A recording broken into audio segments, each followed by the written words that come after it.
अस्सलाम वालेकुम।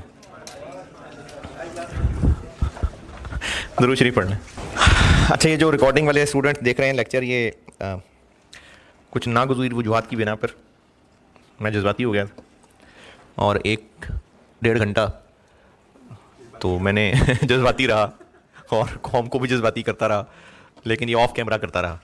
तो इसलिए आज जो है ना वो एक ही क्लास रिकॉर्डेड है।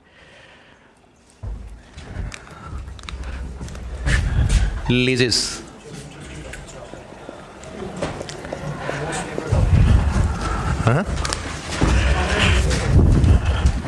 IFRS 16 लीजेस, इसमें मेजर पोर्शन तो कैफ वाला ही है, लेकिन एक सेल एंड लीज बैक और रीअसेसमेंट, मॉडिफिकेशन, ये नई चीज़ है।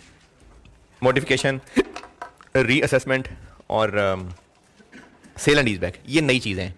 तो पहले मैं जल्दी जल्दी कैफ वाला रिवाइज कर दूंगा, क्योंकि कुछ लोगों ने बहुत पहले का भी हो सकता है पढ़ा हो, कुछ ऐसे भी होंगे जिन्होंने IAS 17 के होते हुए पढ़ा था। ये रिकॉर्डिंग वालों में ऐसे लोग भी हो सकते हैं, बल्कि यहाँ बैठे में भी हो सकते हैं जिन्होंने IAS 17 पढ़ा हो। तो ये लीजेस 2016 में आया था, 2015 में, बहरहाल काफ़ी साल पहले आया था।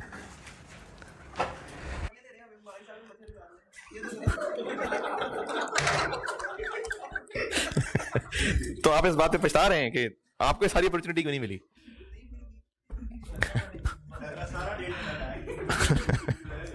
जी, लीजिए, सारा भूल गए।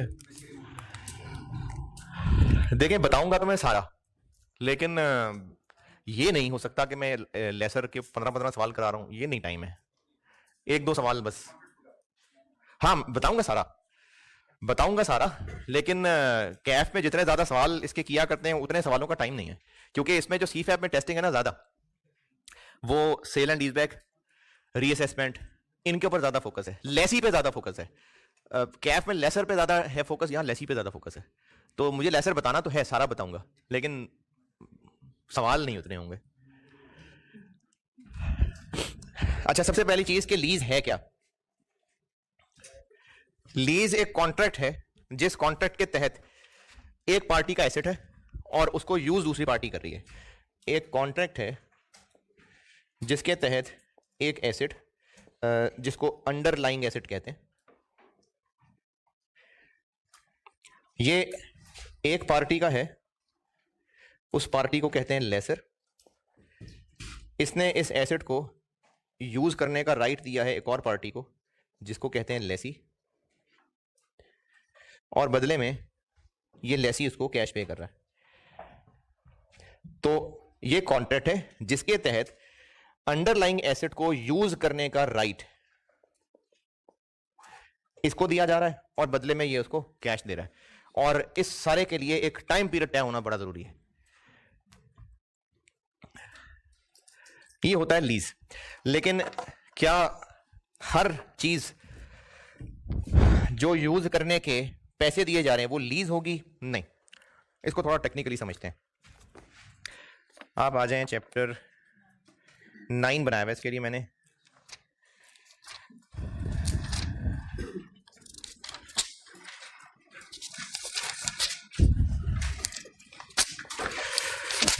चैप्टर 9 पहले पेज पे।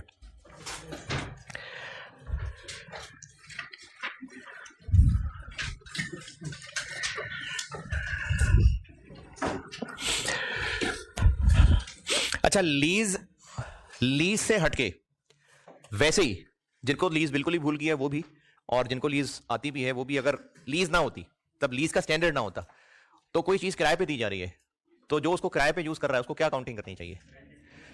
रेंट जो पे कर रहा है उसको एक्सपेंस बनाना चाहिए, और जो उस रेंट को रिसीव कर रहा है उसको इनकम बनानी चाहिए।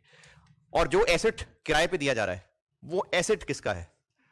जिसने किराए पे दिया है। तो बेसिक अकाउंटिंग तो यही है कि जिसका एसेट है वो उसी का एसेट रहेगा, वही डेप्रिशिएट करेगा, और जिसको वो यूज करने के लिए दे रहा है तो ये एक तरह की सर्विस दी जा रही है। देखें, या तो कोई भी चीज बिजनेस में या तो गुड्स होती हैं, सर्विसेज होती हैं। तो जब वो एसेट किराए पे दे रहा है तो एक्चुअली वो सर्विस दे रहा है। तो जो सर्विस दे रहा है उसके पैसे उसके लिए इनकम है, और जो सर्विस ले रहा है उसके लिए वो पैसे एक्सपेंस है। तो ऐसे कई किराए पे दी हुई चीजें हो सकती हैं जो लीजेस के अंदर कवर नहीं होंगी। IFRS 16 की जो अकाउंटिंग है वो सिर्फ उस किराए पे दी हुई चीजों पे लगेगी जो इसकी डेफिनेशन के तहत लीज है, जिसको मैं करने लगा हूं एक्सप्लेन। जो भी चीज किराए पे है, कोई फर्नीचर किराए पे है, कोई बर्तन किराए पे है, कोई जनरेटर गर्मियों में किराए पे है, तो जरूरी नहीं है कि उसके ऊपर IFRS 16 लग रहा होगा, जरूरी नहीं है। अगर तो IFRS 16 के तहत वो लीज की डेफिनेशन में फॉल कर रहा हुआ तो ये वाला IS लगेगा, और अगर फॉल ना कर रहा हुआ, ये तो जबरदस्त है कि नहीं लगेगा, लेकिन फिर क्या होगा, फिर सिंपल कॉन्सेप्चुअल अकाउंटिंग होगी। ये एक सर्विस यूज हो रही होगी और जो सर्विस को यूज करने के पैसे दे रहा होगा वो उसको एक्रूअल कॉन्सेप्ट के ऊपर, मैचिंग कॉन्सेप्ट के ऊपर एक्सपेंस बना रहा होगा, यानी ये फिर IS नहीं लग रहा होगा उसके ऊपर। तो ये IS तब लगेगा अगर वो किराए वाली ट्रांजेक्शन इसके तहत लीज है तो एक तो इन चीजों पे IS नहीं लगता जो इधर टॉप पे लिखी हुई है।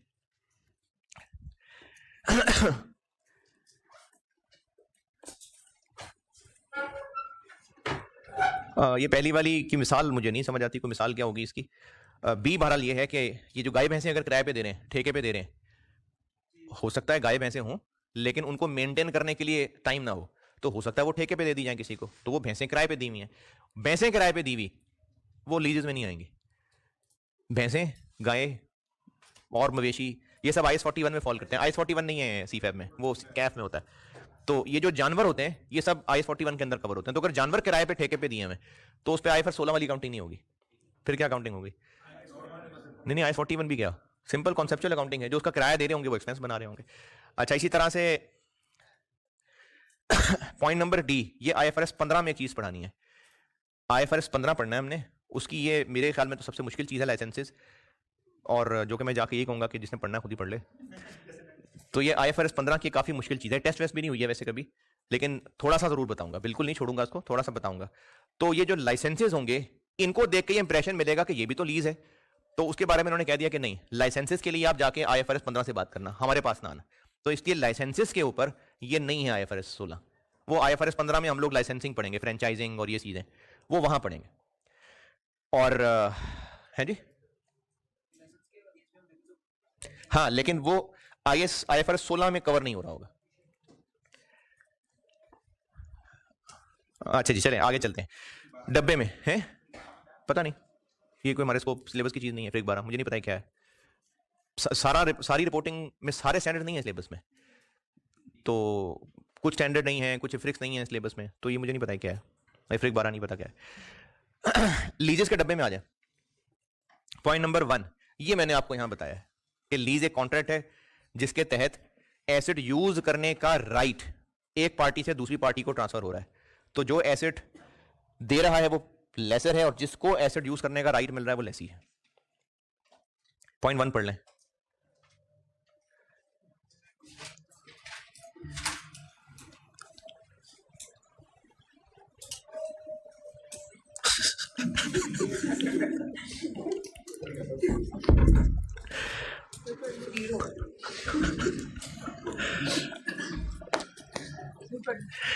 हाँ जी, ये आखिर में जो ब्रैकेट है ये भी, यानी जरूरी नहीं है कि 8 साल के लिए, हो सकता है कोई आर्स तय हुए हो, जनरेटर किराए पे दिया हो, और हो सकता है उसके आर्स तय हुए हो। तो लीज जो है वो जरूरी नहीं कि एक टाइम पीरियड के लिए हो, एक पर्टिकुलर नंबर ऑफ प्रोडक्शन के लिए भी हो सकता है। चलें पॉइंट नंबर 2 समझाता हूं पहले।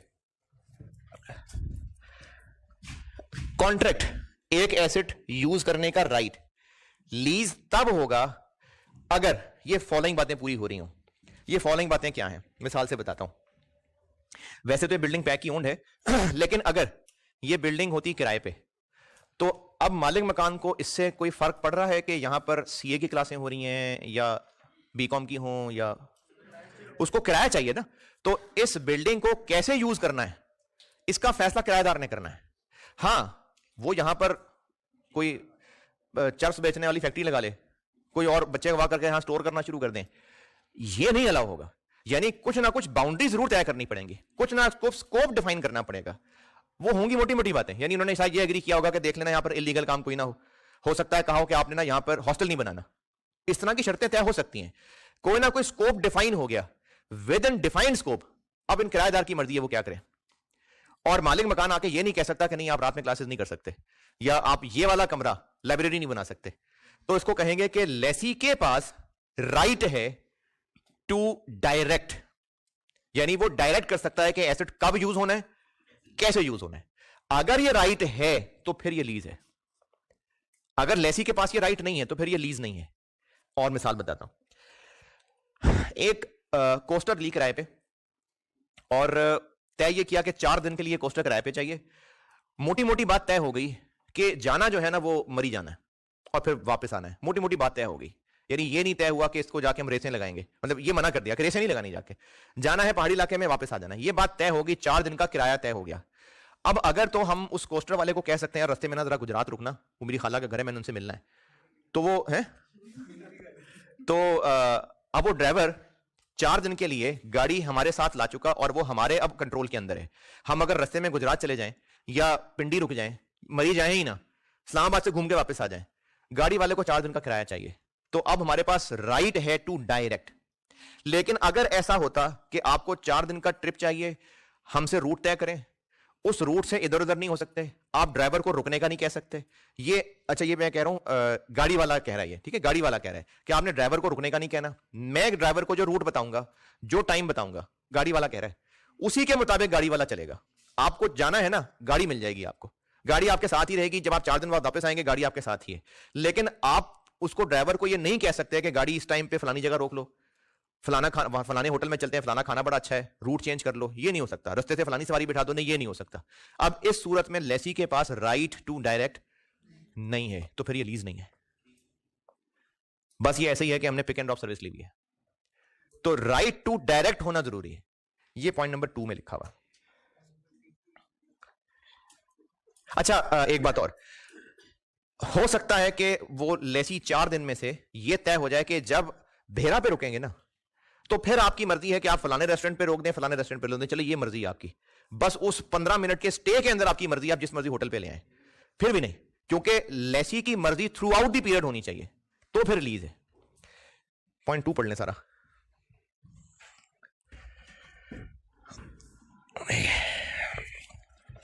और पॉइंट 3 भी, पॉइंट 2 और पॉइंट 3 पढ़ लें।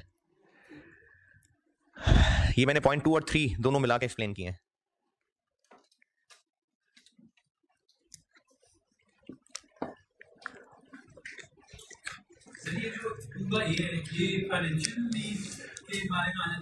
नहीं, अभी फाइनेंस और ऑपरेटिंग की बात नहीं हो रही, अभी बस लीज है।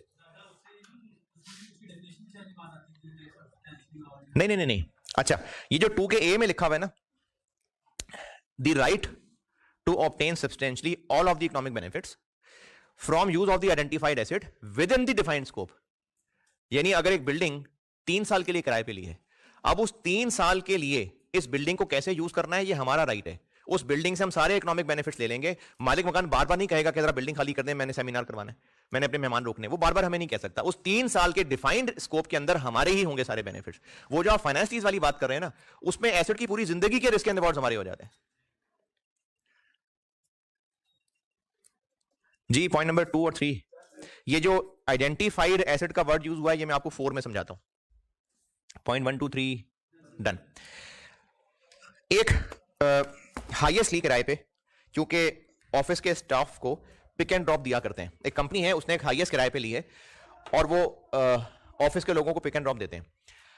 अब वो जो हाईएस्ट किराए पे ली है, उसके लिए यकीनन टाइम भी तय कर लिया होगा कि सुबह के 2 घंटे के लिए चाहिए और शाम के 2 घंटे के लिए चाहिए। रूट भी तय कर लिया होगा। अगर तो उस रेंट ए कार वाले की तरफ से यह बात तय हो गई थी कि ये फलानी गाड़ी है, फलाना नंबर गाड़ी है, ये आपको हमने 2 साल के लिए दे दी किराए पे। हाँ, टाइम डिसाइड हो गया, मतलब सुबह के 2 घंटे, शाम के 2 घंटे, उसी हिसाब से किराया तय हुआ है। लेकिन उन 4 घंटों में यही वाली गाड़ी आपके लिए आएगी। आप जिस दिन पिक एंड ड्रॉप ना देना चाहें, खड़ी रखें गाड़ी, कोई मसला नहीं।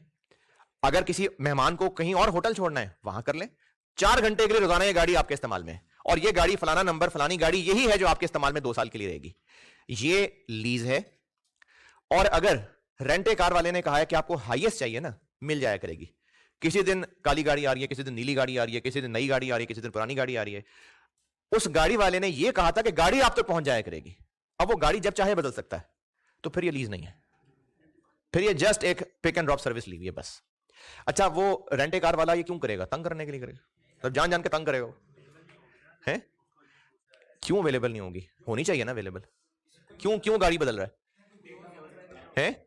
नहीं नहीं नहीं नहीं नहीं, अगर गाड़ी खराब हो गई फिर वो अल्टरनेटिव भेज रहा है, ये और बात है, ये लीज है।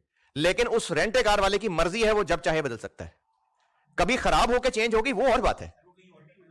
हाँ, तो इसको यहीं क्यों नहीं यूज कर लेता, वो क्यों चेंज कर रहा होगा? हाँ, ये चीज कि अगर कहीं और इस गाड़ी को बदल के लाएगा तो यकीनन उसको वहां फायदा हो रहा होगा, तो वो अपने फायदे के लिए गाड़ियां बदल सकता होगा। तो फिर ये लीज नहीं है, इसको कहते हैं lessor has substantive right to substitute. अगर लेसर के पास substantive right to substitute the asset है तो फिर ये लीज नहीं है। ये पॉइंट 4 पढ़ लें सारा। स्कोप डिफाइन हो गया, स्कोप डिफाइन हो गया, लेकिन ये थोड़ी थोड़ी बातें तय हुई हैं, यानी वो इतनी डेविएशन कर सकते होंगे कि एक मेहमान को पीसी छोड़ना है, कोई बात नहीं, खैर है। लेकिन ये नहीं कि कभी वो गाड़ी सियालकोट जा रही है, कभी कराची जा रही है, ये नहीं। लाहौर के एक रूट्स डिसाइड हो गए होंगे, लेकिन इतनी लिबर्टी होगी कि 2-4 दिन की खैर है, मेहमान छोड़े हैं, आपको किराया बिल मिल रहा है, बस मिल रहा है।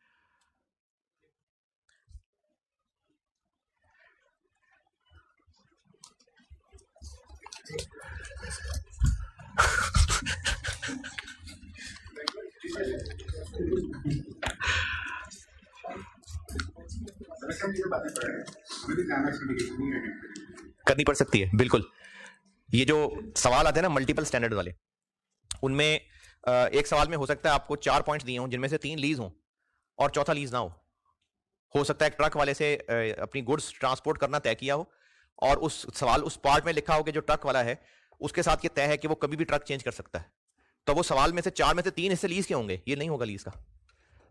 तो ऐसा हो सकता है, फिर उसकी अकाउंटिंग क्या करेंगे? वही नॉर्मल सर्विस वाली। तो ऐसा बिल्कुल हो सकता है, हुआ भी है पास्ट में, तो इसलिए ये जरूरी है पहचानना, इसीलिए इस पे बात कर रहा हूं, वरना तो मैं सीधा न्यूमेरिकल पे चला जाता। 4 में 4 के बी की ब्रैकेट, उसमें ये लिखा हुआ है कि सप्लायर ये एसेट तभी सब्स्टिट्यूट करेगा, तंग करने के लिए नहीं करेगा, तभी करेगा जब उसको फायदा होगा, और जितना खर्चा है उससे ज्यादा बेनिफिट्स मिल रहे हैं तभी इसको फायदा बोलेंगे ना। तो सप्लायर मजबूरी में अगर एक्सीडेंट की वजह से चेंज करना पड़ गया वो और बात है, लेकिन सब्सटेंटिव राइट टू सब्स्टिट्यूट ये है कि ये दोनों बातें पूरी हो रही हो। पहली बात कि सप्लायर वाकई चेंज कर भी सकता हो, और दूसरी कि फायदे में कर रहा होगा, तंग करने के लिए नहीं कर रहा होगा।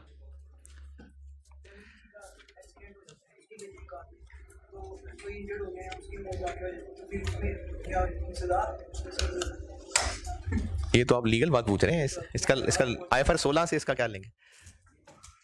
मतलब ये नहीं, वो तो ये था कि कोई गाड़ी खराब हो गई है तो उनको ये नहीं कहेंगे जी आपकी किस्मत, गाड़ी खराब हो गई है, कोई और गाड़ी भेज देंगे, क्योंकि रिलेशंस रखते हैं, कस्टमर से रिलेशन रखते हैं, कोई और गाड़ी भेज देंगे। तो ये कह रहा था मैं कि अगर कभी कभार गाड़ी चेंज हो जाए तो वो तो मजबूरी है, लेकिन अच्छा हो सकता है वो रेंटे कार वाला पूरे 2 साल गाड़ी चेंज ना करे तो उससे वो लीज नहीं हो जाएगी। अगर उसके पास राइट था कि वो जब चाहे चेंज कर सकता है तो फिर लीज नहीं थी। हाँ जी, डब्बा डन है। पहले साल तक ऐसा कुछ नहीं था, तो उसके बाद टर्म्स चेंज हो गई तो तब बन जाएगी लीज। ये जो अगले पेज पे है ये मैंने IS से एक डायग्राम उठाई है, ये पढ़ के देख लें, क्योंकि लास्ट टाइम जिस तरह वो उसने एक डायग्राम बनवा ली थी, फाइनेंशियल इंस्ट्रूमेंट्स का एक सवाल हमने किया था रीसेंट अटेम्प्ट का, उसने एक डायग्राम फ्लो चार्ट बनवाया था, तो ये पढ़ के देख लें, हो सकता है कि ये फ्लो चार्ट देख लें एक दफा, कि मैंने IS से उठाया हुआ है?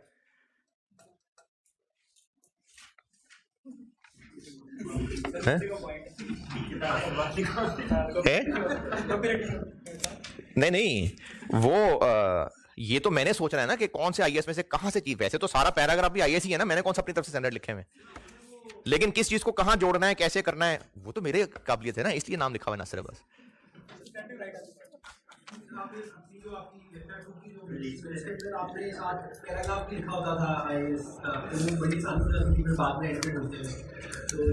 मैंने जिस तरह मेहनत करके स्टैंडर्ड्स को निचोड़ के ये बनाया हुआ है ना, तो एक एक पैराग्राफ नहीं है यहाँ, खास तौर पे फाइनेंशियल इंस्ट्रूमेंट्स के अंदर।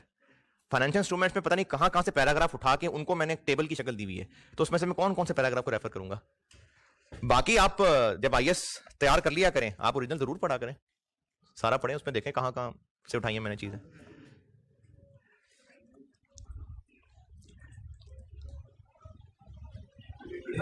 है ये क्या हुआ? ये तो कॉमिक्स आने लग गया क्या? यही जो मैं कह रहा था कि वही खास गाड़ी मिल रही है।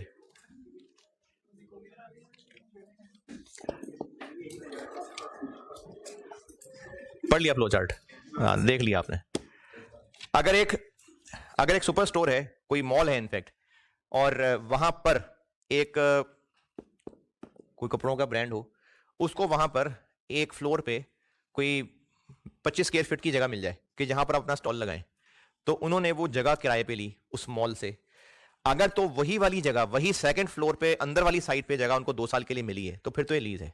लेकिन अगर उन मॉल वालों ने कहा है कि आपको 25 स्क्वायर फीट चाहिए ना, मिलेगा, कभी वो उसको उठा के शिफ्ट कर दें, मॉल की सेटिंग चेंज हो रही है जी, कभी उठा के उनको 3rd फ्लोर पे शिफ्ट कर दें, कभी आखिरी फ्लोर पे ले जाएं, कभी टॉप फ्लोर पे ले जाएं, फिर ये लीज नहीं है, क्योंकि आइडेंटिफाइड एसेट नहीं है, तो फिर ये लीज नहीं होगा।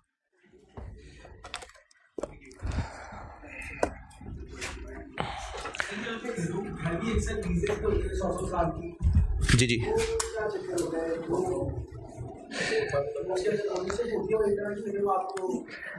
वो जैसे कोई किसी इलाके में कोई प्रॉपर्टी है, ये इंडिविजुअल्स के दरमियान में नहीं होता, मतलब प्राइवेट इंडिविजुअल्स में नहीं होता, ये वहीं होता होगा जहां कोई सरकारी इदारा है, मतलब कोई गवर्नमेंट सेक्टर में होता है। ये मेरे ख्याल में ये नहीं होता कि एक प्राइवेट कंपनी है जिसने किसी दूसरी कंपनी को 100 साल के लिए एसेट दे दिया, नहीं, ये वहीं होता है जहां कोई सरकारी डिपार्टमेंट इन्वॉल्व होता है।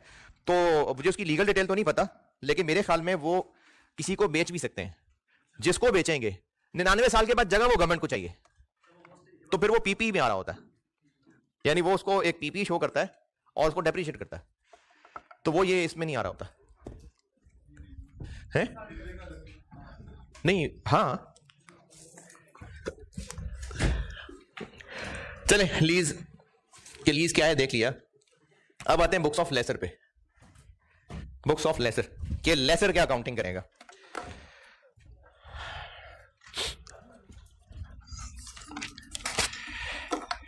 लेसर की अकाउंटिंग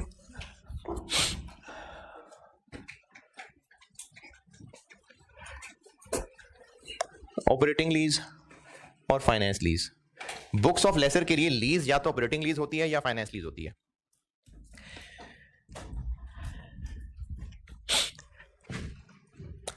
एक एसेट के ओनर को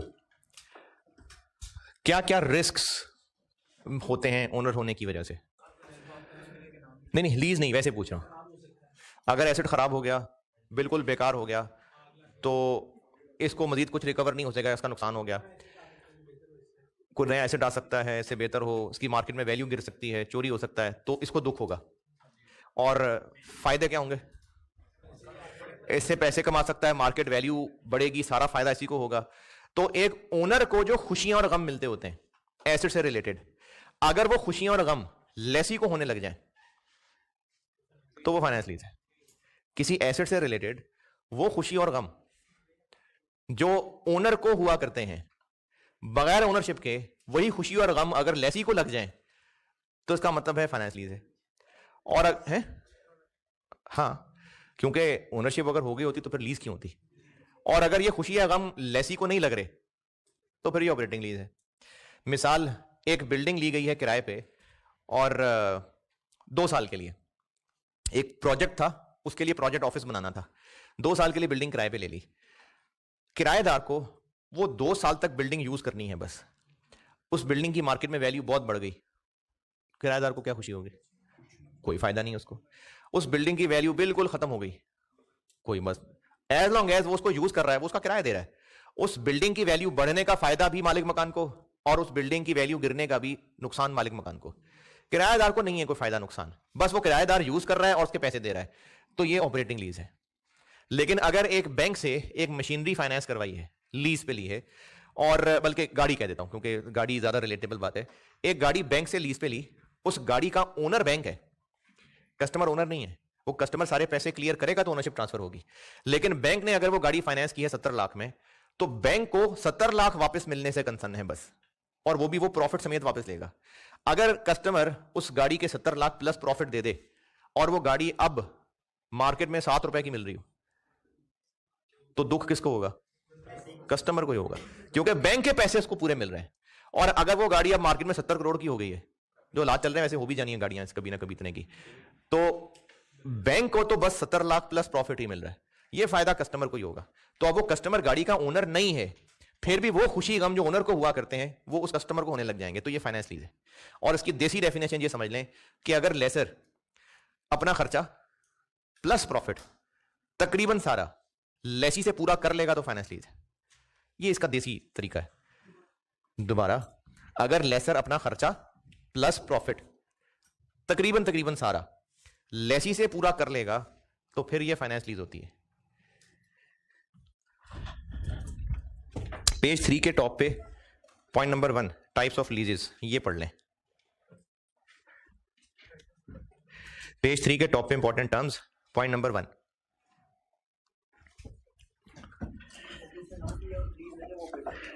जी, जो फाइनेंस लीज नहीं है वो ऑपरेटिंग लीज है।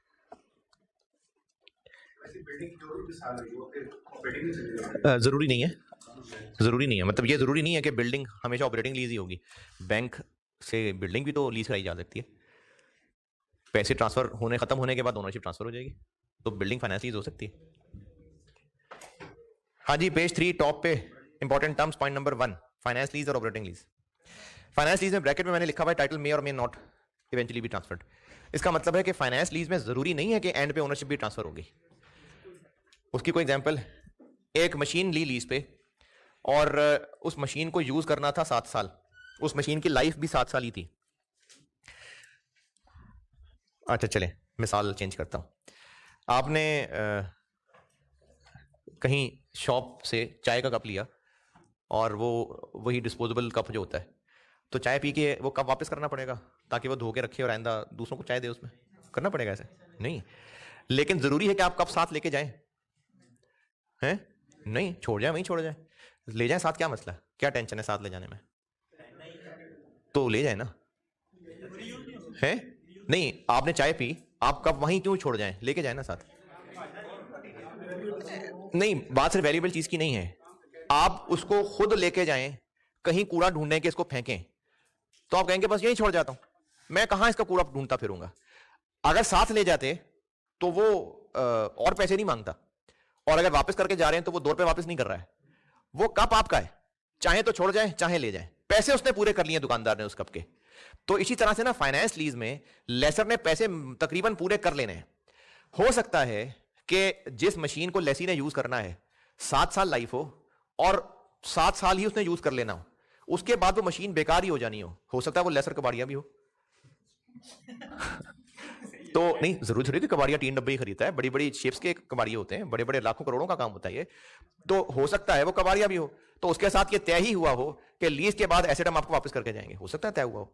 तो हो सकता है कि ओनरशिप ट्रांसफर ना हो, इवन देन वो फाइनेंस लीज हो सकती है। लेकिन अगर ऑपरेटिंग लीज हुई तो एसेट वापस करना पड़ेगा। फाइनेंस लीज है, टर्म्स पे डिपेंड करता है क्या तय हुआ है। हो सकता है एंड पे एसेट वापस करना हो सकता है ओनरशिप लेसी को ट्रांसफर हो जाए। अगर लेसी को ट्रांसफर हो जानी है फिर तो पक्की फाइनेंस लीज ही है ना, लेकिन अगर वापस करना है तो भी हो सकता है कि फाइनेंस लीज। ये लिखा हुआ है पॉइंट नंबर 1 में, फाइनेंस लीज और ऑपरेटिंग लीज। अच्छा, बाकी चीजें स्किप करें और पेज 5 पे आए। पेज 5, ये मैंने एक देसी तुक्का बताया। हाँ, उसी लेसी से अगर अपना, उसी लीज की बात कर रहा हूं कि अगर वो अपना खर्चा प्लस प्रॉफिट तकरीबन सारा उसी लेसी से, उसी लीज से पूरा कर रहा है तो फाइनेंस लीज है। लेकिन ये बस एक देसी तरीका। अच्छा, पेज 5 पे आइए।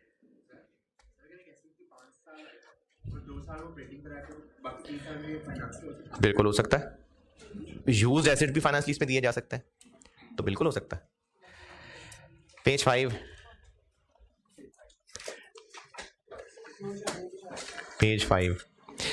Classification of lease. ये आईएस की हेडिंग है क्लासिफिकेशन, लेकिन असल में ये जो इसी पेज पे आपको 8 पॉइंट नजर आ रहे हैं,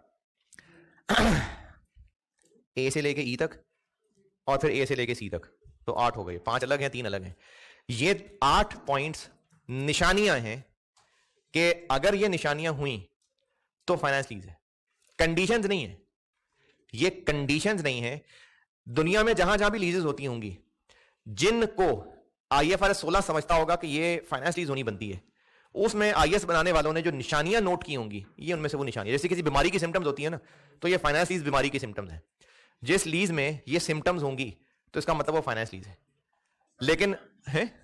लेकिन सिम्टम्स कभी भी जरूरी नहीं होता कि सारी की सारी सिम्टम्स मौजूद हो।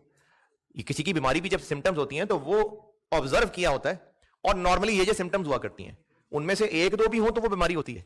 तो इसलिए फाइनेंस लीज की ये 8 सिम्टम्स हैं। इनमें से 3 मशहूर हैं बहुत ज्यादा, बाकी 5 बस माड़ी सी हैं। उन 3 में से किसी एक का जवाब भी यस है तो ये पक्की फाइनेंस लीज होती है।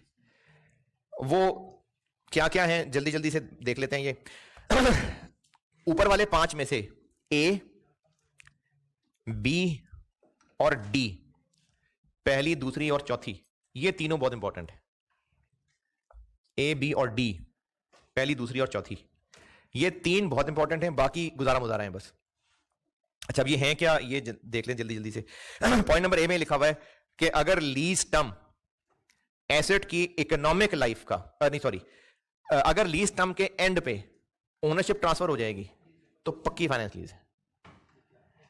पॉइंट ए ये है कि अगर लीज टर्म खत्म होने पे ओनरशिप लेसी को ट्रांसफर हो जाएगी तो ये फाइनेंस लीज है। और इन सारी निशानियों के ना पीछे अगर आप वही देसी वाला तुक्का लगा लें, क्या कि अगर सारे पैसे लेसर पूरे कर रहा है तो ये फाइनेंस लीज है, तो फिर आपको ये निशानियां ठीक लगेंगी। तो लेसी को ओनरशिप क्यों ट्रांसफर हो रही होगी एंड पे, पैसे दे चुका होगा, तो ए का मतलब है कि ओनरशिप ट्रांसफर हो जाएगी, तो ये एक इंपॉर्टेंट निशानी है। पॉइंट नंबर बी ये है कि लेसर ने लेसी को ऑप्शन दी कि जब लीज टर्म खत्म होगी तो वापस तो तुमने करने आना ही था, तुम चाहो तो वापस कर देना या चाहो तो थोड़े से पैसे देके खरीद लेना। थोड़े से, कितने थोड़े से हैं? उस वक्त बचे कुछ एसेट की जो मार्केट वैल्यू होगी उससे कंपेयर करके थोड़े, और कितने थोड़े, काफी थोड़े, सफिशिएंटली थोड़े। यानी अगर उस वक्त इस बचे कुछ एसेट की मार्केट वैल्यू लगता है कि 3 मिलियन होगी, तो अगर वो कहे तुम 29 लाख दे देना, तो ये सफिशिएंटली लोअर नहीं है। तो सफिशिएंटली लोअर हो तो फिर ये फाइनेंस लीज की निशानी है। क्यों है? नहीं 1 मिलियन नहीं कह सकते, हो सकता है 500 मिलियन का हो।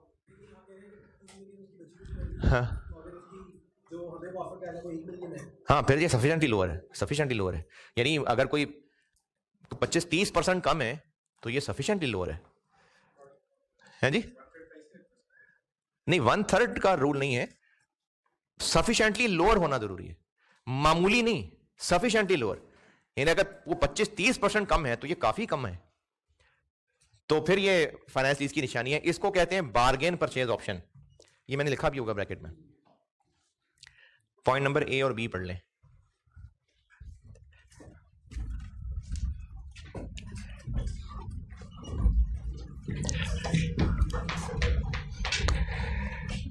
और अगर लेसी अक्लमंद होगा तो वो ये ऑप्शन एक्सरसाइज करेगा कि नहीं करेगा, लेकिन अगर उसको जरूरत नहीं है एसेट की तो फिर भी खरीदेगा और आगे बेच देगा। तो लेसी अगर अक्लमंद हो तो ये करता ही करता है एक्सरसाइज, है जी।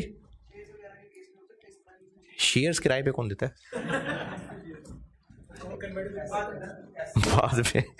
अच्छा चलिए, पॉइंट नंबर सी ये है। अच्छा, वैसे शेयर्स किराए पे हो सकते हैं, ये मुझे लगता है ये हमने पढ़ा था IFRS साइन में, कहीं पढ़ा था मुझे लग रहा है। शेयर्स किराए पे हो सकता है ना कि मैंने जी वो अपना मैंने रिश्ता भेजना है तो मैंने ना बताना है कि मैं बड़े शेयर्स कंपनी की बड़ी इन्वेस्टमेंट है मेरी, तो किराए पे ले ले शेयर्स है। मुझे लगता है IFRS साइन में पढ़ा था शेयर्स किराए पे उन, हाँ था कहीं, वो मुझे भी याद नहीं है लेकिन था कुछ ऐसा पढ़ा। खैर आप पूछें जो पूछ रहे हैं। कौन पूछ रहा था? हाँ था, डिरेक्निशन में था कहीं। Point number C, point C पढ़ लें कि एसेट की जो इकोनॉमिक लाइफ है, अगर उसका मेजर पार्ट उस लेसी को ही किराए पे देती है तो फिर तो लेसी उसके सारे बेनिफिट्स ले जाएगा, तो इसलिए फिर ये फाइनेंस लीज की निशानी है। लेकिन ये इतनी इंपॉर्टेंट नहीं है, ए और बी ज्यादा इंपॉर्टेंट है। चौथी निशानी, ये इनफैक्ट सबसे इंपॉर्टेंट निशानी है।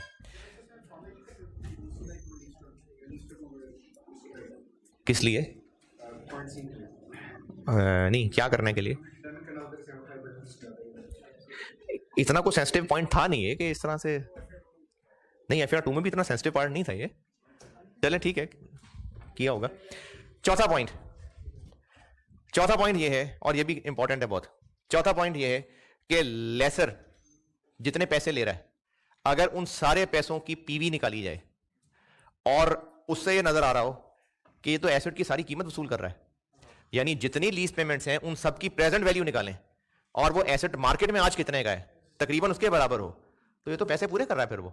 तो ये फाइनेंस लीज है कि जितनी लीज पेमेंट्स हैं उनकी प्रेजेंट वैल्यू निकालें और अगर वो आज की मार्केट वर्थ ऑफ एसेट के बराबर हो तकरीबन, तो इसका मतलब ये फाइनेंस लीज है। तो ए, बी और डी ये तीनों इंपॉर्टेंट पॉइंट हैं, बाकी बस गुजारा ही है। ई में बस ये लिखा हुआ है कि अगर बहुत स्पेशलाइज नेचर का एसेट है तो ये इस तरह का एसेट ऑपरेटिंग लीज पे कम ही दिया जाएगा, फाइनेंस लीज पे ही दिया जाएगा। बहुत स्पेशल किस्म का इसी को लाके दिया है तो फिर इसी के काम का ही है तो उसको फाइनेंस लीज पे ही देगा वो। और अगले तीन जो हैं उनमें एक में ये लिखा हुआ है जो मैंने भी कुछ देर पहले कहा था कि 70 लाख की गाड़ी लीज खत्म होने के बाद मार्केट में 7 रुपए की हो गई है तो नुकसान भी लेसी का, और अगर 7 करोड़ की हो गई है तो फायदा भी लेसी का। ये पॉइंट ए में लिखा हुआ है, पॉइंट बी में लिखा हुआ, नीचे वाले ए बी सी में से बी में। अच्छा, ए में ये लिखा हुआ है कि अगर ये गाड़ी कराई लीज और 1-2 साल गाड़ी यूज करने के बाद लेसी कहता है बैंक को नहीं देने मैंने पैसे, जाओ जो मर्जी कर लो, तो बैंक वाले क्या करेंगे? बैंक वाले उठा के ले जाएंगे, पहले गाड़ी उठाएंगे। अच्छा, जब गाड़ी उठा के ले जाएंगे तो वो बैंक वाले क्या करें? उस गाड़ी का बेच दें और बेच के पैसे रिकवर करें, नहीं हो रहे पैसे रिकवर, अब उसको उठा के लेके जाएंगे, पैसे पूरे करेगा बैंक। तो अगर बैंक अपने पैसे पूरे कर लेता है तो उसका मतलब ये फाइनेंस लीज है, ये ए में लिखा हुआ है। किसी भी मतलब अगर लेसी ने कैंसिल कर दी लीज और अब लेसर कहता है जी मेरे तो पैसे इतने सारे हैं, मेरे पैसे पूरे करके दो, मुझे नुकसान हो गया है, तो अगर वो अपने सारे पैसे पूरे कर सकता है तो ये फाइनेंस लीज की निशानी है। यानी अगर वो एसेट ले लेता है और मार्केट में बेचता है और पैसे नहीं पूरे होते, तभी कहा है ना कि लॉसेस हैं उसके, तभी तो वो लॉस है, फिर लेसी से वो पैसे पूरे करेगा तो वो लॉस पूरा कर रहा है अपना, तो ये फाइनेंस लीज की निशानी है।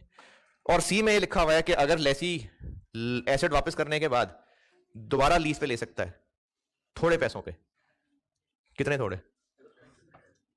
पैसों पे लीज पे दोबारा ले सकता है, मार्केट प्राइस से थोड़े, नहीं उससे पहले नहीं,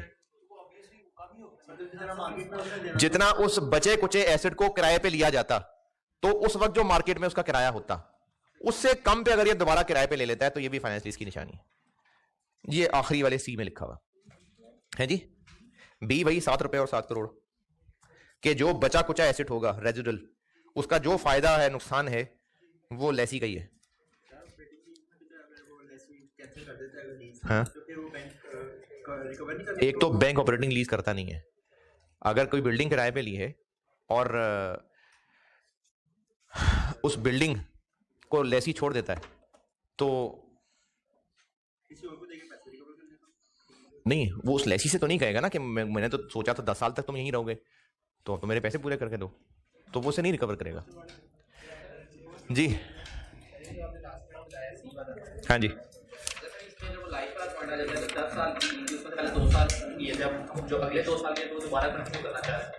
अच्छा ये जो दोबारा कंटिन्यू करना चाह रहा है या एसेट अगर खरीदना चाह रहा है, सवाल ये पूछा है कि 10 साल बिल्डिंग की लाइफ है, पहले 2 साल के लिए लीज पे दे दी, अब 2 साल गुजर गए और जब उसने एसेट वापस कर दिया फिर कहा कि यार हम कंटिन्यू क्यों ना कर लें इसको, फिर दोबारा कंटिन्यू कर लिया, ये नहीं हो रही बात।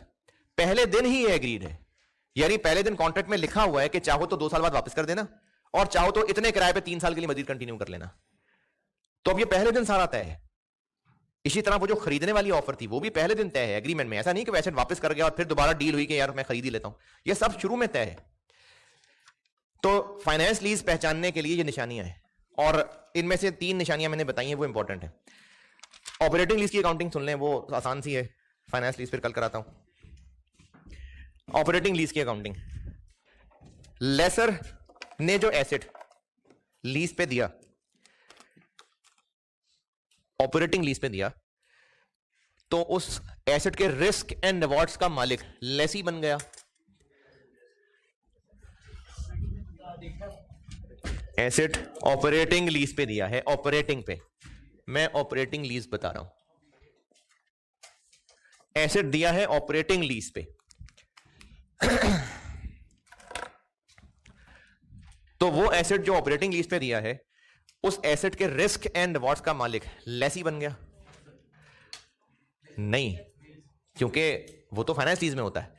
तो इस एसेट का कंट्रोल लेसर के पास ही है, तो फिर ये एसेट भी लेसर का ही है। अगर ये प्लांट मशीनरी है तो वो इस एसेट को IAS 16 के तहत करता रहेगा कंटिन्यू। अगर बिल्डिंग है तो IAS 40 के तहत अकाउंट फॉर करता रहेगा। अगर कोई इंटेंजिबल एसेट किराए पे दे दिया है तो 38 के मुताबिक अकाउंट फॉर करता रहेगा अकाउंट फॉर। इस एसेट को वो अपनी बुक्स में रखेगा और जो भी उसका रेलेवेंट IAS है वो लगाता रहेगा। लेकिन जो किराया ले रहा है उस किराए को वो अपनी रेंट इनकम बनाएगा। तो ये तो बचपन वाली अकाउंटिंग ही है। टेक्निकल बात इसमें क्या है? टेक्निकल बात ये है कि अगर किराया एग्री किया कुछ इस तरह से कि ईयर 1 का किराया होगा 50,000, ईयर 2 का किराया होगा 20,000 और ईयर 3 का किराया होगा 1,10,000, ये किराया एग्री किया है। तो लेसर इसको पहले साल इनकम बना ले, इसको दूसरे साल, इसको तीसरे साल है, तो ओवर द पीरियड या 3 साल। इसके लिए देखना पड़ेगा कि वो जो एसेट किराए पे दिया है वो डेप्रीशिएट कैसे होता है, यानी उस एसेट के बेनिफिट्स किस तरह लिए जाते हैं। अगर उससे हर साल बराबर बेनिफिट्स मिला करते हैं तो मैचिंग कॉन्सेप्ट, इनकम भी बराबर होनी चाहिए। अगर उस एसेट से मिलने वाले बेनिफिट्स हर साल रिड्यूसिंग पे कम होते जा रहे हैं तो फिर इनकम भी वैसे ही बननी चाहिए। अगर उस एसेट से बेनिफिट उसके यूजेज पे डिपेंड करते हैं कि कितने आवर्स चलेगा तो इनकम भी वैसी बननी चाहिए। यानी पीछे कॉन्सेप्ट है मैचिंग, कि उस एसेट से मिलने वाले बेनिफिट्स किस पैटर्न से मिला करते हैं। अगर हर साल बराबर बेनिफिट्स मिलते हैं तो लीज का रेंट भी हर साल बराबर होना चाहिए। अगर हर साल बराबर नहीं है तो जो पैटर्न है उसके मुताबिक होना चाहिए। नॉर्मली क्या पैटर्न हुआ करता है? बराबर ही होता है। तो इसलिए बाय डिफॉल्ट 180, हर साल की इनकम 60,000 होगी। कैश भी 60,000 मिलेगा? नहीं, इनकम 60 है, कैश तो फिर जोन का एग्री हो जाए। पहले साल कैश 50 मिल रहा है, इनकम 60 है, तो 10,000 रिसीवेबल बनाना पड़ेगा। दूसरे साल फिर थोड़े पैसे मिल रहे हैं, फिर रिसीवेबल बनाना पड़ेगा। तो इसलिए इनकम बनेगी बाय डिफॉल्ट स्ट्रेट लाइन पे। पेज 6 पॉइंट नंबर 1 और 3 पढ़ लें। 2 और 4 नहीं बताया अभी।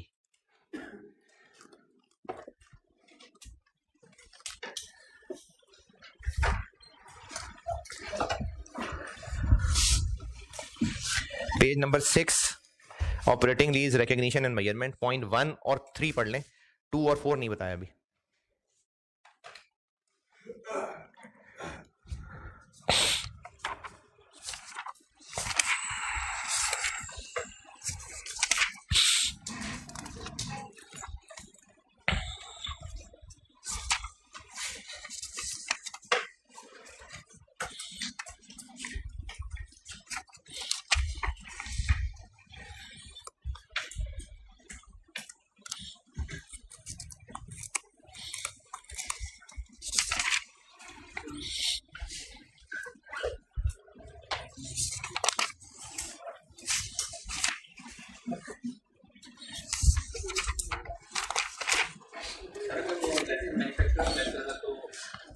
ऑपरेटिंग लीज में नहीं इससे फर्क पड़ता, वो फाइनेंस लीज की चीजें।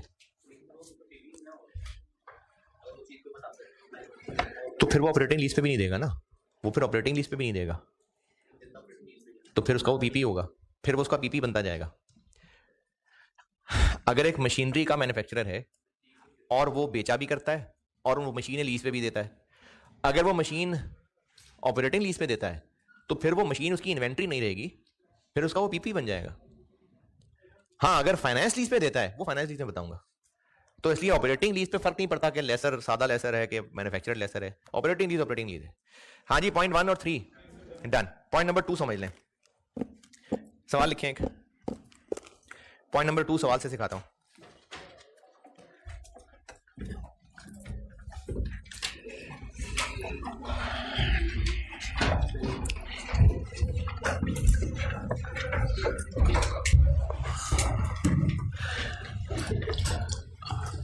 On first,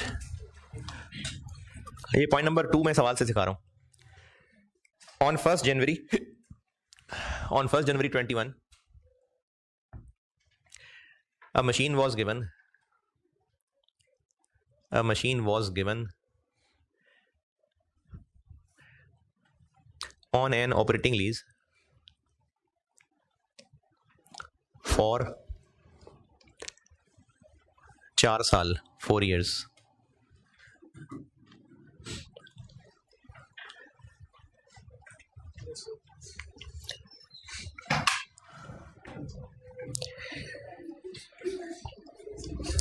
The machine had been purchased.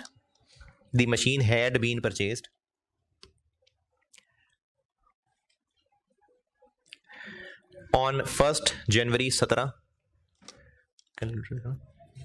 Calculate.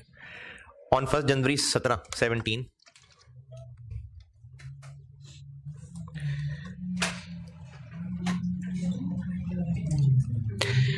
For 1.8 million. Ji 18 lakh.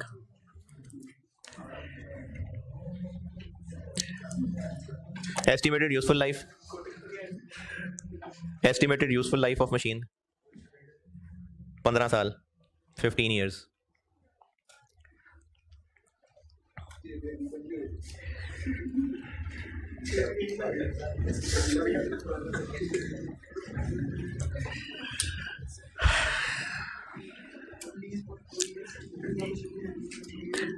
Following lease payments were agreed.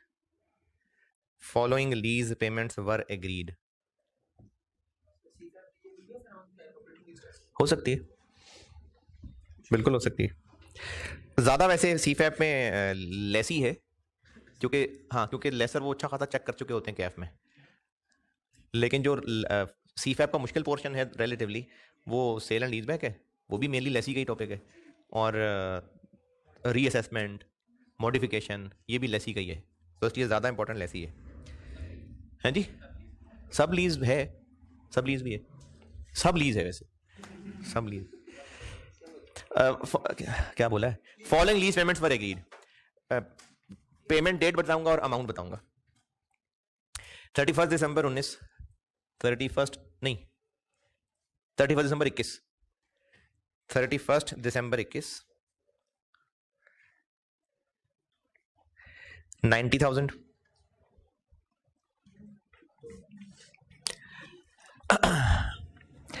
31 December 22,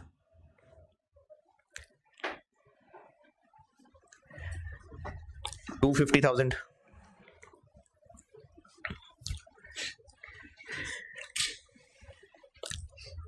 31 December 23,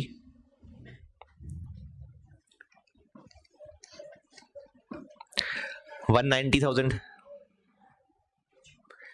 और 31 दिसंबर 24, 110,000. रिपीट कर रहा हूं. पहली बताई है मैंने 90, उसके बाद बताई है 250, फिर बताई है 190 और फिर बताई है 110. Initial direct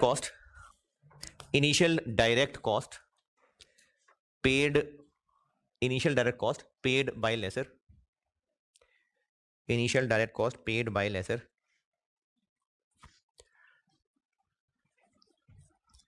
20,000, 20,000.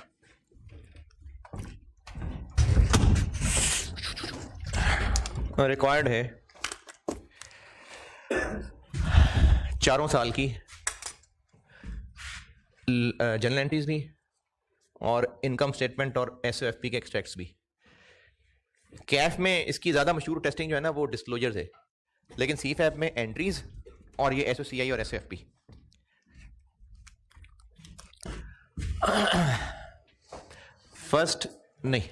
बल्कि 1 जनवरी 21 को initial direct cost, IDC. Initial direct cost नाम से क्या मतलब लग रहा है? कॉस्ट खर्चा है, इनिशियल शुरू में हो रहा होगा? डायरेक्ट लीज से डायरेक्टली रिलेटेड है, एसेट नहीं, लीज से डायरेक्टली रिलेटेड है। और डायरेक्टली रिलेटेड का मतलब है कि लीज ना होती तो फिर ये खर्चा भी ना होता। तो इसकी मिसाल डॉक्यूमेंटेशन चार्जेस हो सकते हैं, कमीशन हो सकती है, कोई और वन ऑफ फीस हो सकती है, ये इसकी मिसाल होती है। और अगर आप हॉस्टल में रहते हैं या किसी किराए के घर में रहते हैं तो फिर आप नहीं, सिक्योरिटी नहीं, वो तो वापस मिलनी होती है। इसकी बेस्ट मिसाल हो सकती है प्रॉपर्टी डीलर का कमीशन। तो वो जो कमीशन है वो मालिक मकान भी देता है डीलर को, प्रॉपर्टी डीलर को, और किराएदार भी दे रहा होता है। तो वो जो मालिक मकान कमीशन दे रहा होगा वो हम लेसर में पढ़ रहे हैं, और वो जो किराएदार कमीशन दे रहा होगा वो लेसी में पढ़ेंगे। तो ये इनिशियल डायरेक्ट कॉस्ट होती है। अच्छा, अब ये जो इनिशियल डायरेक्ट कॉस्ट है जो कि मैंने इस सवाल में बताई है कितनी, 20,000, ये है तो एक एक्सपेंस, ये एक एक्सपेंस है, लेकिन इसका मकसद क्या था? लीज करना। तो इससे फायदा क्या होगा? रेंट आएगा। तो मैचिंग कॉन्सेप्ट ये है कि चूंकि ये कमीशन दी गई थी रेंट कमाने के लिए, तो मैचिंग कॉन्सेप्ट ये है कि जब जब रेंट को इनकम बनाएंगे तब तब इसको एक्सपेंस बनाएंगे। यानी हो तो ये फौरन खर्च जाएगा, लेकिन लाइक प्री पेमेंट इसको ओवर द पीरियड फैलाएंगे, मतलब डेफर कर लेंगे इसको। नहीं, डेफिनेशन तो पीपीई की डेफिनेशन होती है ना, ये बस वैसी हम एक एक्सपेंस है जो डेफर कर लेंगे और इसको फिर ओवर द लीज टर्म फैलाएंगे। तो जो शुरू में 1 जनवरी को किराया नहीं, जो आईडीसी पे करेगा उसको आईडीसी नाम का हम एक एसेट बना लेंगे और कैश क्रेडिट। बाकी एंट्रीज करता हूं, एक्सट्रैक्ट्स ऑफ एसओसीआई और एक्सट्रैक्ट्स ऑफ एसओएफपी 2021, 2022, 2023 और 2024।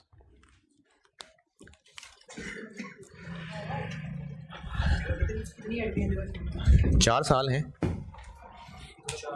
3, 4, 3, 12 एंट्रीज और करनी है मैंने।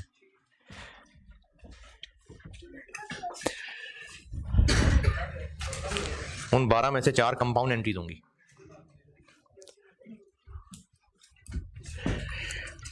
इस लीज की ट्रांजैक्शन में इनकम स्टेटमेंट का क्या क्या होगा?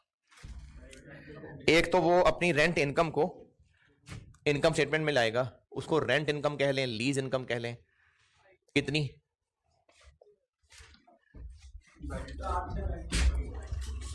2019 में कितना मिलना है? 21। वो सुबह कैफ में भी लीज करा रहा हूं ना, तो 19 था सारा। 90, 250, 190, 110, 640। तो एनुअल बन गया 160। इतनी इनकम है जो हर साल रिकॉर्ड होगी, 160।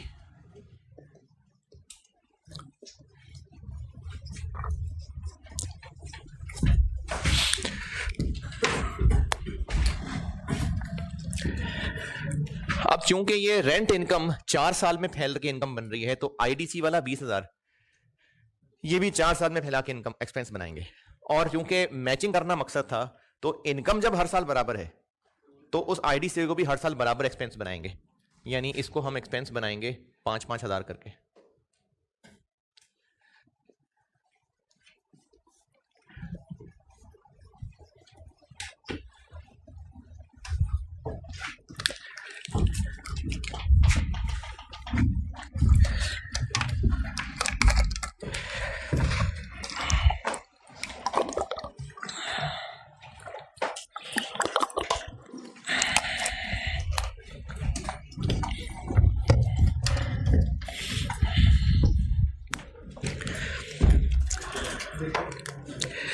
और पीपीई है इसका एसेट, तो वो डेप्रीशिएट होगा कितना? 120,000। अच्छा, मैंने इस सवाल में कहीं बताया कि स्ट्रेट लाइन मेथड डिडक्शन का, तो बाय डिफॉल्ट स्ट्रेट लाइन ही होता है, इसलिए इनकम भी स्ट्रेट लाइन है। 18 लाख डिवाइडेड बाय 15।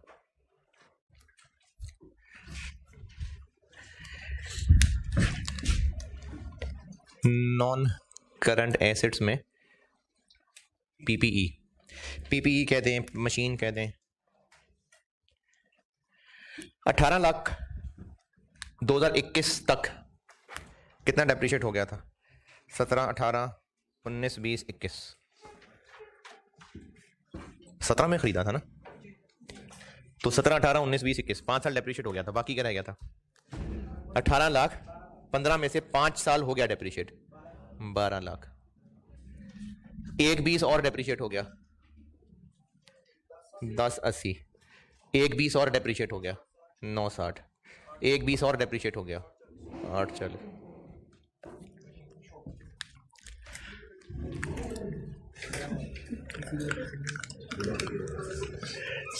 मशीन की बुक वैल्यू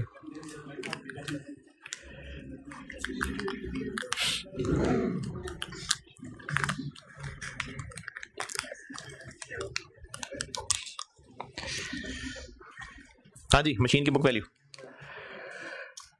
ओके। 20,000 रुपए खर्च किए थे और इसको 5 साल पे नहीं 4 साल पे एक्सपेंस बना रहे हैं, तो ये भी तो एक डेफर्ड कॉस्ट, एक प्री पेमेंट टाइप चीज हो गई। और 20 में से पहले साल एक्सपेंस बना लिया 5, तो बाकी 15 बैलेंस शीट में एसेट आना चाहिए। करंट नॉन करंट है या करंट नॉन करंट दोनों में? सब भूल गए लीज, सब के सब भूल गए। आईडीसी खर्च होके क्या बेनिफिट कमा के दे रहा है? Rent income. और जो मशीन किराए पे दी है वो क्या फायदा कमा के दे रहा है? Rent income. ये दोनों भाई मिलके कमा के दे रहे हैं, तो इन दोनों को मिला के शो किया जाता है। तो आईडीसी 20,000 में से जितना जितना एक्सपेंस बनता जाएगा, जो बाकी बैलेंस शीट में आएगा, वो करंट नॉन करंट में नहीं आएगा, वो प्रीपेमेंट के नाम से नहीं आएगा, उसको मशीन की कैरिंग अमाउंट में ही ऐड किया जाएगा। और मैं तो फेस पे कर रहा हूं, वरना तो ये पीपीई के नोट में ही हो जाएगा। 20 में से 5 एक्सपेंस बन गया, बाकी 15 रह गया। 5 और एक्सपेंस बन गया, बाकी 10 रह गया। 5 और एक्सपेंस बन गया, बाकी 5 रह गया, और वो भी खत्म। तो इसको पीपीई की कैरिंग अमाउंट में मिलाया जाएगा। क्यों की वजह यही लगती है मुझे कि 1090 के दोनों मिलके एक ही चीज कमा के दे रहे हैं, इसलिए दोनों को साथ मिला के प्रेजेंट कर दिया। हाँ जी।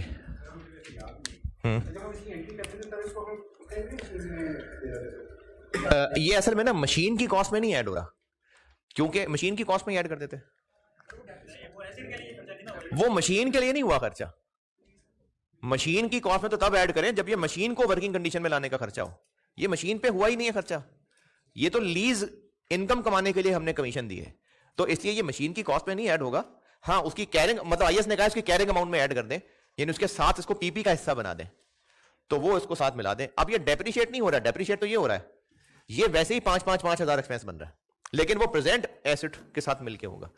और इसको over the lease term expense किस पैटर्न पे बनाना है? स्ट्रेट लाइन, ताकि वो इनकम से मैच कर सके। और इनकम ने असल में इससे मैच करना था, यानी ये तीनों एक पैटर्न के ऊपर इनकम स्टेटमेंट में जा रहे हैं। अब आप वो पेज 6 के ऊपर पॉइंट नंबर 2 पढ़ लें। पेज 6 पे पॉइंट 2।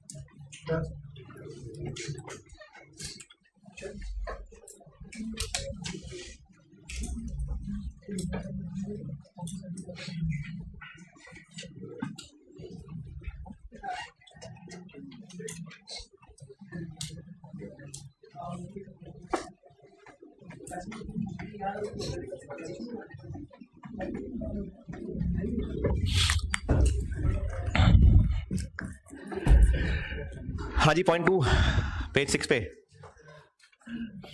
और ये प्री पेमेंट एक्रूवल वाला कॉन्सेप्ट, ये तो खैर सीफेप के सवालों में भी बिल्कुल हो सकता है। पहले साल में कैश कितना मिल रहा है? 90, लेकिन इनकम 160 है, तो बाकी 70 फिर रिसीवेबल हुआ। अगले साल 250 मिल गया, तो 70 तो हो गया रिकवर। अभी भी 180 है जो मिला हुआ है, जबकि ईयर 2 की इनकम कितनी है, तो फिर 20 ज्यादा मिल गया एडवांस।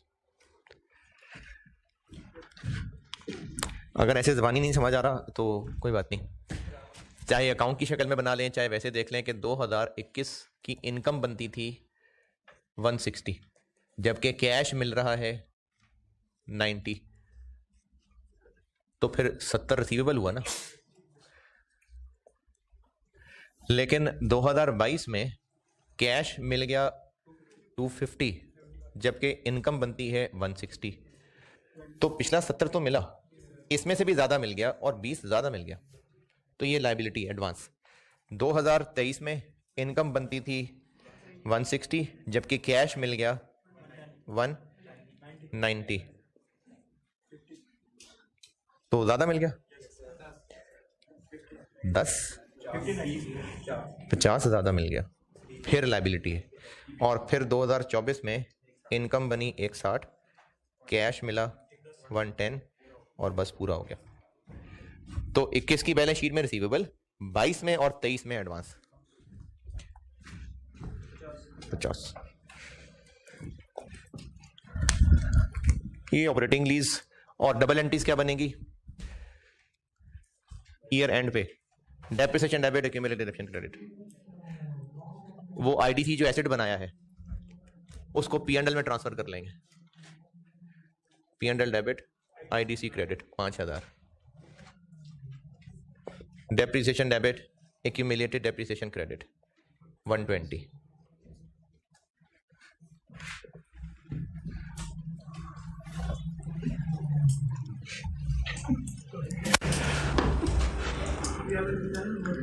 है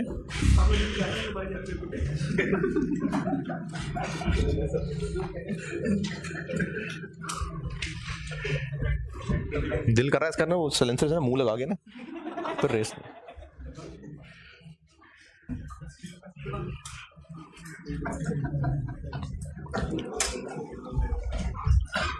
पता नहीं मैं एंट्री क्या करने लगा था यार।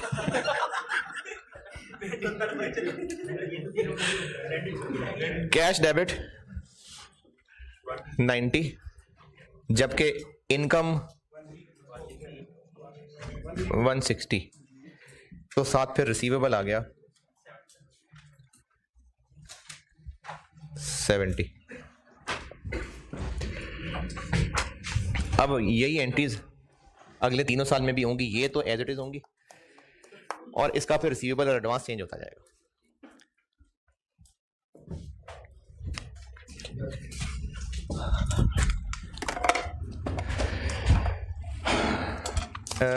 इसमें क्वेश्चन मैंने मेनली कैफ के डाले में रिवीजन के, तो अगर आप सेट 1 पे हूं मैं सेट 1 पढ़ा रहा हूं, तो ये इस चैप्टर के पेज 19 के बाद आएंगे प्रैक्टिस क्वेश्चन। चैप्टर के पेज 19 के बाद प्रैक्टिस क्वेश्चन 1 कर लेंगे तो अच्छी बात है, नहीं तो ज़बानी देख लेना, हस्बे तौफीक नहीं कर लें। तो ये क्वेश्चन नंबर 1, इसमें आपको फालतू चीजें भी मिलेंगी क्योंकि ये सवाल लेसर लेसी दोनों का पूछा हुआ था, तो मैंने लेसर वाला पोर्शन इधर डाल दिया और लेसी वाला पोर्शन सेट 2 में डाल दिया। और पॉइंट नंबर 4, ताकि ऑपरेटिंग लीज सारी कर लूं, चैप्टर पेज 6 पे आए, पॉइंट 4 ऑपरेटिंग लीज क्लोज कर लूं। चैप्टर पेज 6 पॉइंट 4 में लिखा हुआ है कि अगर टर्म्स एंड कंडीशंस में मॉडिफिकेशन हो जाए, modification terms and conditions change कर लेना, तो इसको ऐसे समझेंगे कि पुरानी लीज गई और अब नई लीज शुरू होगी। तो ऑपरेटिंग लीज में मॉडिफिकेशन ऐसे कंसीडर होती है कि पुरानी लीज खत्म और नई शुरू। और अगर जैसे ये ईयर 2 एंड हुआ था और उन्होंने टर्म्स एंड कंडीशंस चेंज कर ली, तो फिर जो 20 एडवांस आया हुआ है ये समझेंगे कि अगली लीज का एडवांस आ गया हुआ, इसको फिर अगली लीज में एडजस्ट कर लेंगे। तो जो टर्म्स एंड कंडीशंस चेंज हो गई यानी मॉडिफिकेशन हो गई, तो फिर पुरानी लीज खत्म और नई लीज शुरू है। आईडीसी के बारे में कुछ कहा तो नहीं है, लेकिन वो आईडीसी गया फिर खत्म, बस सारा एक्सपेंस बना देंगे, क्योंकि अब तो लीज ही नई शुरू हो गई ना, पुरानी लीज ही खत्म हो गई, तो उसके आईडीसी को रख के क्या करेंगे, वो भी सारा एक्सपेंस बन जाएगा। नई लीज में फिर नया आईडीसी होगा। तो ये इधर पॉइंट 4 में लिखी हुई मॉडिफिकेशन। और डिस्क्लोजर्स के सिर्फ इतने होते हैं कि एक मैच्योरिटी एनालिसिस बनता है जिसमें ये बताना होता है कि अगले ईयर्स में पैसे कितने कितने देने, बस इसका ये डिस्क्लोजर होता है। डिस्क्लोजर वैसे सीफैब के अंदर कोई IS 12 के अलावा इनकी टेस्टिंग पे फोकस नहीं है। IS 12 के हैं उसमें डिस्क्लोजर ही तो कमाल है। IS 12 बहुत कॉम्प्लिकेटेड है, उसमें जितना कॉम्प्लिकेट करते जाएं उतना ही कॉम्प्लिकेट होता जाएगा हैं।